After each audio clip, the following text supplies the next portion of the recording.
नमस्कार, मैं अमित श्री अरविंदो सोसाइटी की ओर से आपका हार्दिक स्वागत करता हूं।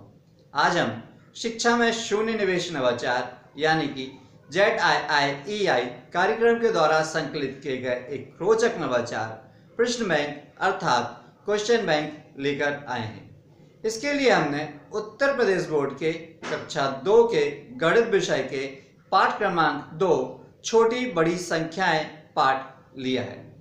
आइए देखते हैं कि किस प्रकार से हम यह नवाचार प्रश्न बैंक का उपयोग यह पाठ छोटी बड़ी संख्याएं समझने के लिए करते हैं।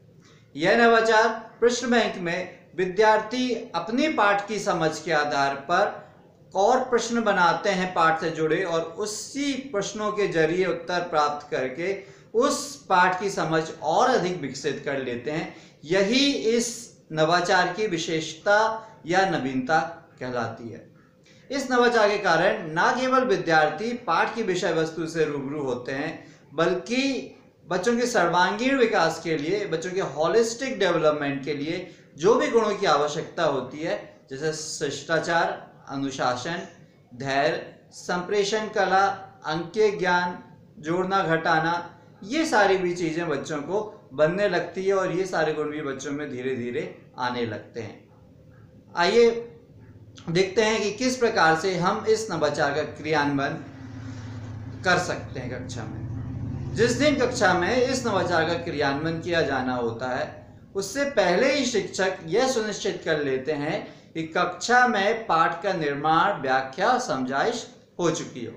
जिस दिन क्रियान्वयन किया जाना होता है कक्षा में इस नवाचार का, शिक्षक विद्यार्थियों को 7 समूह में बांट देते हैं। हर समूह का एक प्रतिनिधि बना दिया जाता है और हर समूह पाठ से जुड़े बहुत सारे क्वेश्चन बनाता है और अपना अपना क्वेश्चन बैंक बना देता है, प्रश्न बैंक बना देते हैं। फिर जब सातों समूह के क्वेश्चन बैंक बन जाते हैं तो वो एक दूसरे से अपने क्वेश्चन बैंक, अपने प्रश्न बैंक आदान प्रदान कर लेते हैं, जिसके कारण सभी बच्चों को सभी प्रकार के क्वेश्चन मिल जाते हैं। उसके बाद सातों क्वेश्चन बैंक के आधार पर एक मुख्य क्वेश्चन बैंक बनाया जाता है जिसमें सारे प्रश्न समाहित हो जाते हैं। सिर्फ ध्यान इस बात का रखा जाता है कि किसी भी प्रश्न की पुनरावृत्ति ना हुई हो। इसके बाद शिक्षक सभी प्रश्नों के उत्तर लिखवा देते हैं, बच्चों को उनके आंसर्स नोट करवा देते हैं। ये प्रश्न जो विद्यार्थी बनाते हैं वो लघुत्तरीय, अति लघुत्तरीय, दीर्घोत्तरीय और व्याख्यात्मक हो सकते हैं। उदाहरण के तौर पे हम समझ सकते हैं कि किस प्रकार से बच्चे क्वेश्चन बना सकते हैं। जैसे मान लीजिए राम के पास 4 अमरूद थे और राम को 3 अमरूद और मिल गए, तो आंसर हो गया 4 3 7।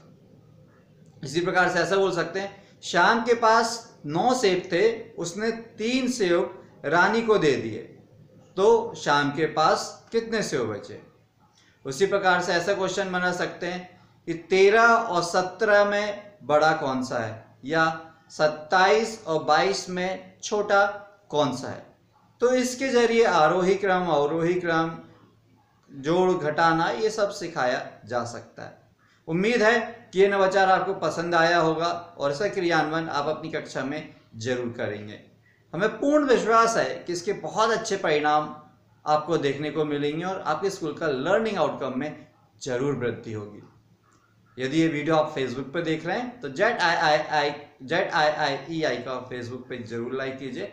यदि आपने अभी तक ZIIEI का यूट्यूब चैनल सब्सक्राइब नहीं किया तो आप उसको सब्सक्राइब कर लीजिए।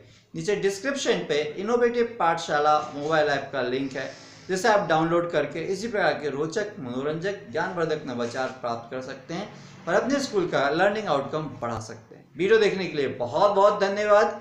नमस्कार।